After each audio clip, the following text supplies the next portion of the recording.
Let me tell you a little bit about Craig before we start. So Craig is chairman of Dynam Capital. He has been involved in Vietnam for over 25 years. Not trying to make you sound old. Prior to co-establishing Dynam, Craig was head of private equity for Prudential Vietnam, now East Spring. He was a founding member of Standard Chartered's private equity team, and in the 1990s, he ran a management consulting firm across Indochina. I don't like to say Indochina. Southeast Asia. From 2010 to 2018, he was a managing partner at and co-CEO of Cap Asia, a private equity manager investing across Asia's emerging markets. And then in early 2018, Craig joined with Tin Vu to co-lead the establishment of Dynam Capital, whose sole focus is asset management. So thank you for sharing and joining me today. Pleasure. And sharing from that investor lens. It is an investor conference. So setting the stage, yesterday we talked a lot about, and it kept coming through these themes about leadership, about ethics, about sort of the moral foundation and good governance in a lot of the discussions. Everything from branding to, the very different sector resilience sessions. We talked about leadership a lot and how in this moment of uncertainty, that will help Vietnam advance on its green, digital, and inclusive transformation. So Craig, with your long history of investing in Vietnam, can you tell me what stewardship and leadership means to you in the context of ESG and sustainable business? Sure. Well, look, I think as many people have said, even Tim alluded to it with the Mary Angelou quote, ESG is a journey, and it takes a lot of time and skill to navigate that journey. I think at the very basic level of leadership, broadly defined, you have to have some process and you have to have principles. And we choose to follow the United Nations Principles for Responsible Investing. They were set up in 2006. Our fund adopted those actually in 2009. And over the past 5 years, we've scored, with all my colleagues' help, top scores in UNPRI for our active management and our active advocacy around ESG. So we try and do more, measure more, and report more. But yesterday, I think it was Kylie, I don't know if Kylie's in the room today, but she said, thanks Kylie, you've got to be beyond the scores. The scores vary, you've got to do something different. So with the idea of the journey, in ancient days, people navigated by looking at patterns of stars that were familiar to them. But then they found the Vikings that a compass, a magnetic compass, is more useful for that. And so today you need a compass. And the Stewardship Center in Asia, which is co-funded by Temasek, say that this is a compass of stewardship. And that helps you navigate your direction. So what kinds of qualities, if we're not talking about scorecard, right, but how are you looking at leadership? What kind of qualities do you look for that show that a leader has that stewardship compass? Well, any leader, you have to start with yourself, right? You mentioned Zen, and I love ancient wisdom. We don't have to go as far back as Socrates, 500 BC, who said, know yourself or know thyself. More recently, in fact, in the 17th century, René Descartes, the French philosopher, he was famous for cogito ergo sum, I think, therefore I am. He came up with 4 maxims of life. So if I can just copy these for you. 1, obey the laws and customs of your country. Govern yourself with moderate opinion. Avoid excess and adopt practices of prudent people. That's the first one. Secondly, be firm and resolute.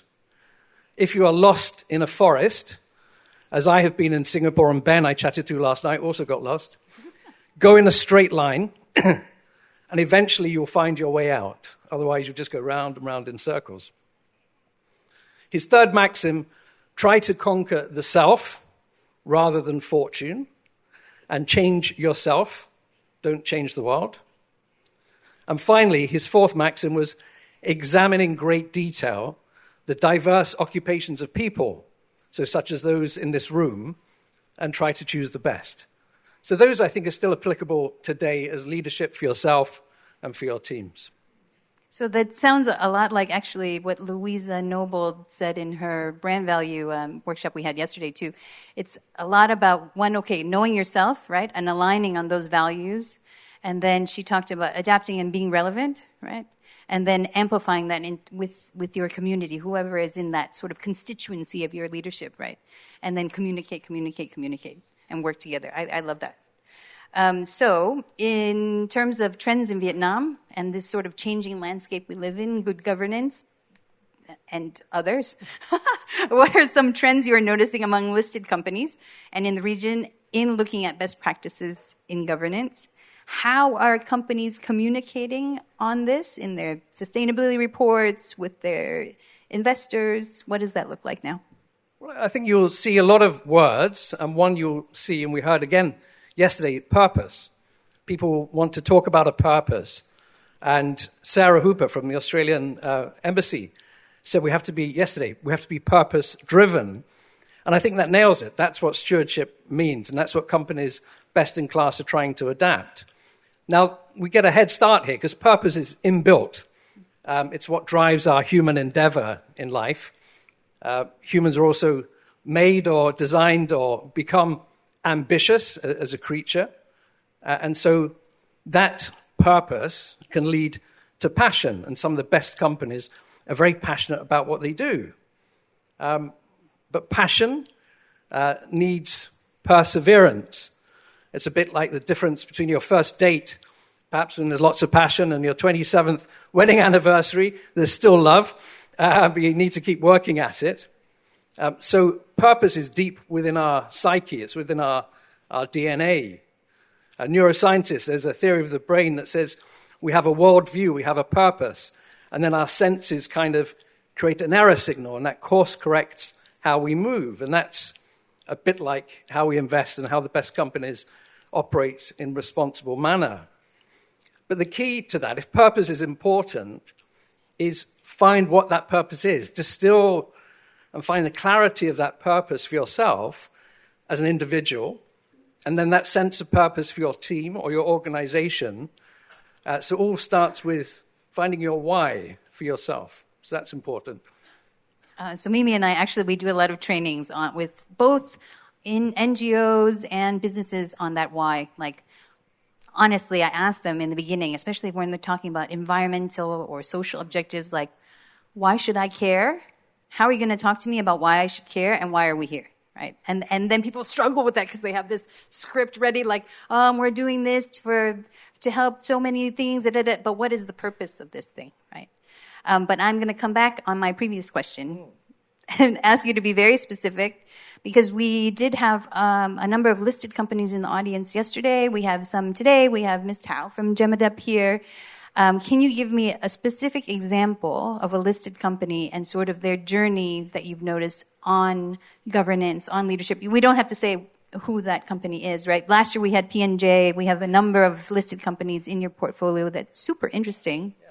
And that change over the last 30 years, right, or 25 years. Well, look, I think certainly there has been a change over 30 years in governance. And Tin, the co-founder and CAO of Dynam Capital, is a thought leader in governance, helped to co-found the Institute of Directors here in Vietnam. And he would say, and he said last year, governance has improved in Vietnam amongst the listed companies. There's training, there are more independent directors, there are more subcommittees, there are more audit committees, there are more ESG committees. And, selecting those companies that are on that journey of improvement is very important for us. You mentioned P&J, and you mentioned Gemadep as well. If I can be very rude and talk about Gemadep just very briefly, we think it's a great company.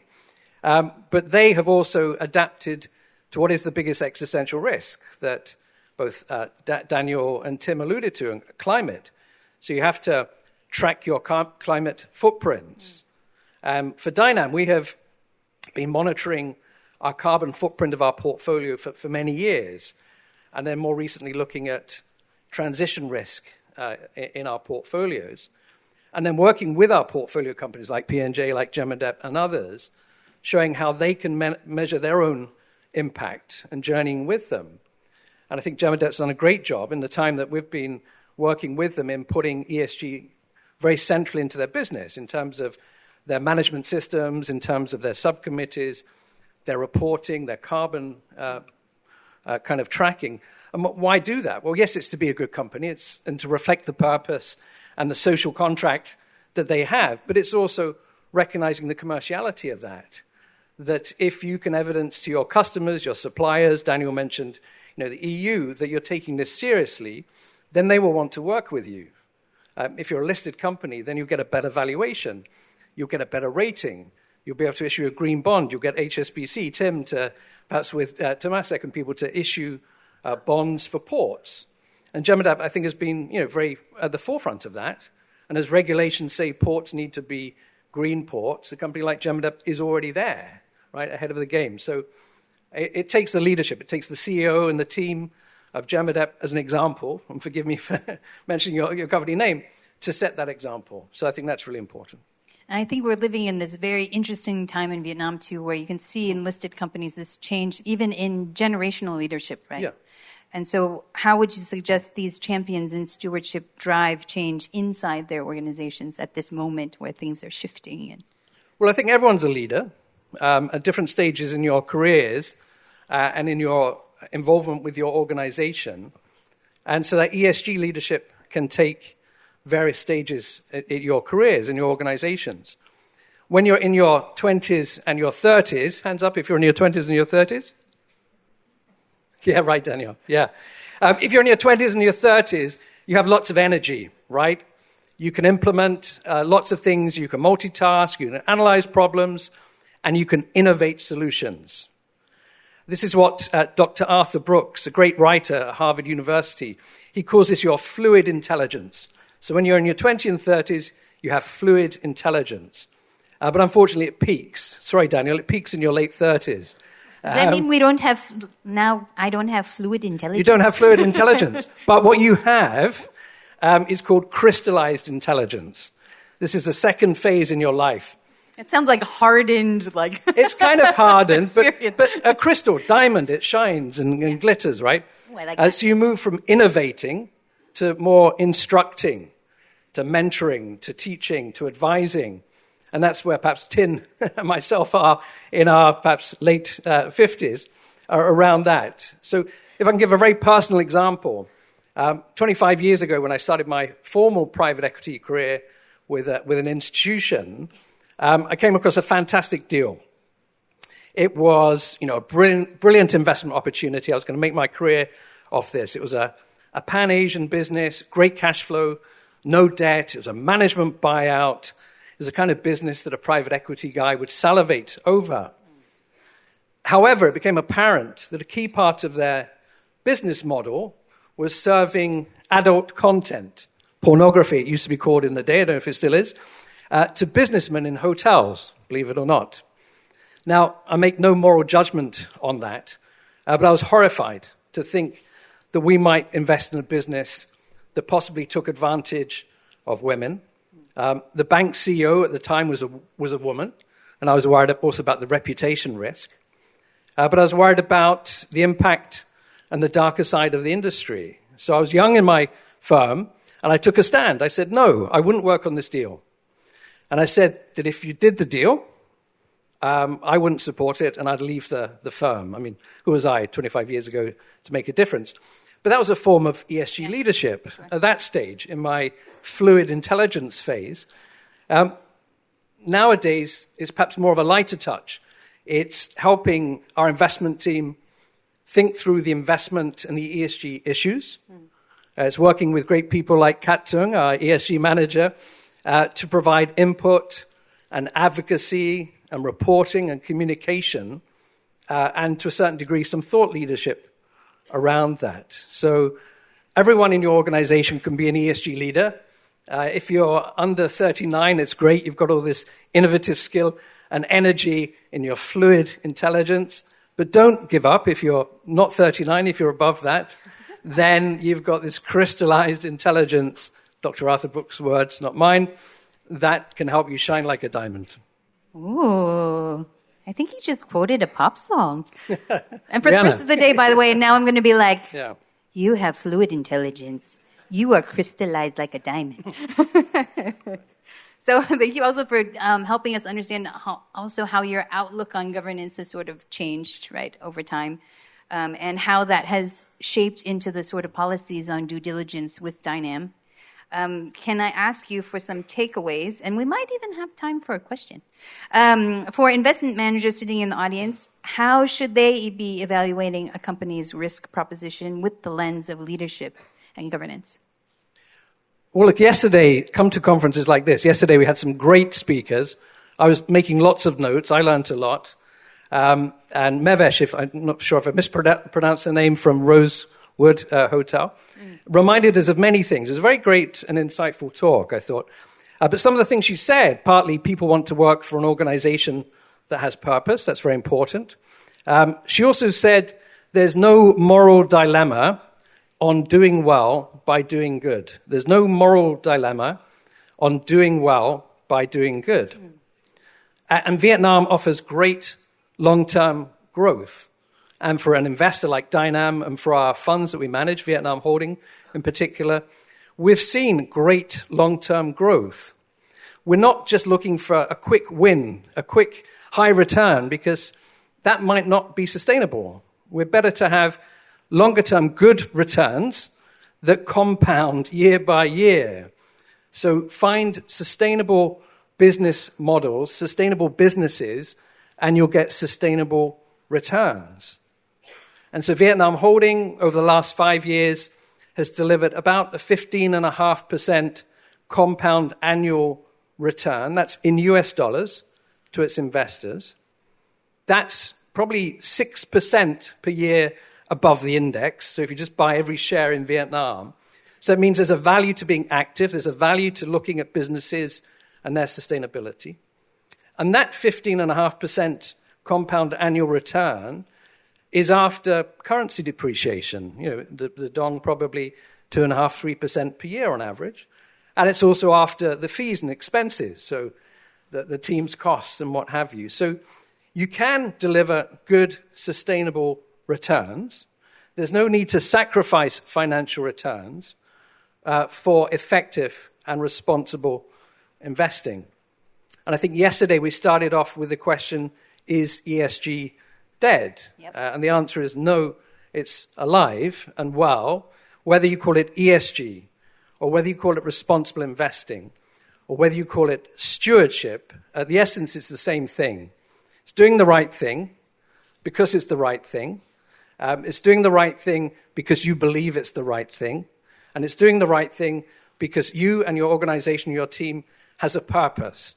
And that purpose is to do well by doing good. I really appreciate that. I appreciate that vision for stewardship as really this long-term understanding of leadership, right? Managing through the noise of whatever we're going on now in this sort of disruption, right? Going past that noise and looking ahead to that development picture, to that vision, right, that Tim talked about, 2050, and then using that leadership to sort of be our anchor, right, to lead us out of that moment, and then have long-term return. I really appreciate that. Last question. For global investors, how would you advise them to hold companies accountable across that ESG or whatever we're calling it in an emerging market scenario? Well, if a global investor invests in a fund, such as the funds that Dynam manages, there's a lot of responsibility on us as the manager to deliver to their aspirations. We have to understand what makes them tick. Vietnam is still seen by many as a frontier market. Hopefully, it will become an emerging market, which it is already by name, and we'll see larger institutional pools of capital come towards Vietnam. Now, to be honest, many of them jumped on the bandwagon globally of ESG. They changed the name of all their funds to be instead of the coal investment fund, the sustainable coal investment fund. I'm actually making that up. But they changed the names around sustainability because it was fashionable with their stakeholders.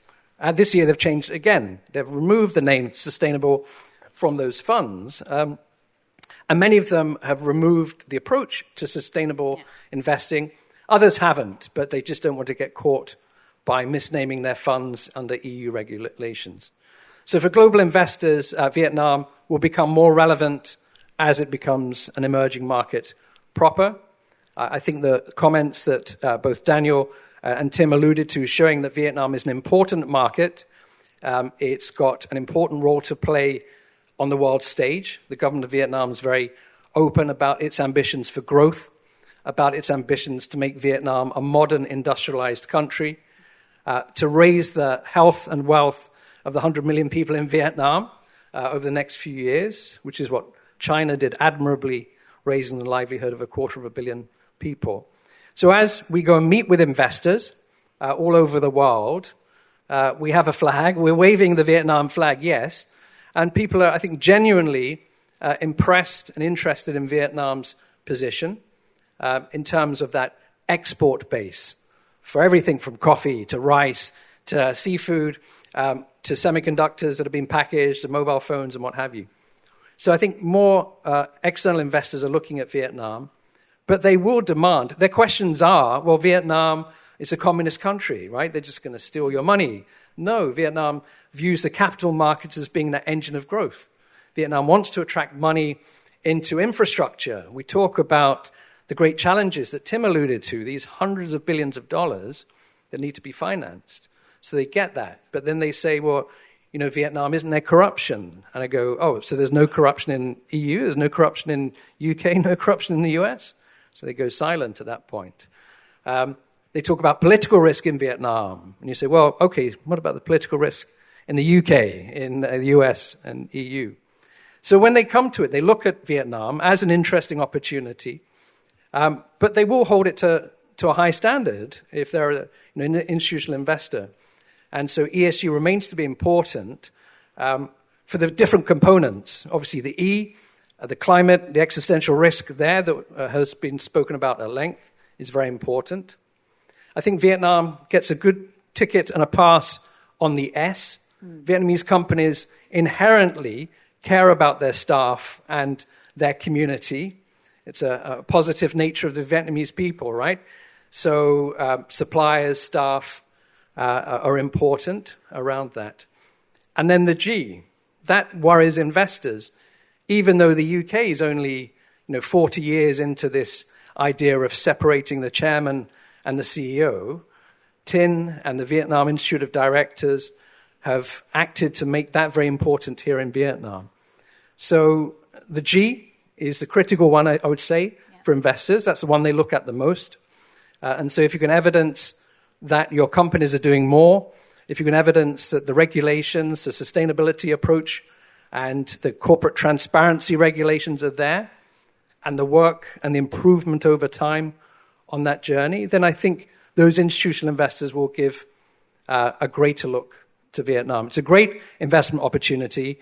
As I've illustrated, there is the opportunity to get very good risk-adjusted compound returns, but there are challenges, and there's volatility and uncertainty. So it's a cloudy day, you can't see the stars, you need to look at a compass or use your GPS to navigate through the forest of opportunity and risk. So we went from the Vikings stewardship compass to now digital and yeah, it's quite a journey, isn't it? But I just want to thank you as we sort of close out this chat. It was really interesting to hear your insights from the investor lens. Also, I am super excited by the sort of passion in which you describe your investment approach, but also it's very clear that you really are flying the flag for Vietnam and giving people a very clear context on what that means. And I appreciate that very much. Thank you. My pleasure. Thank you.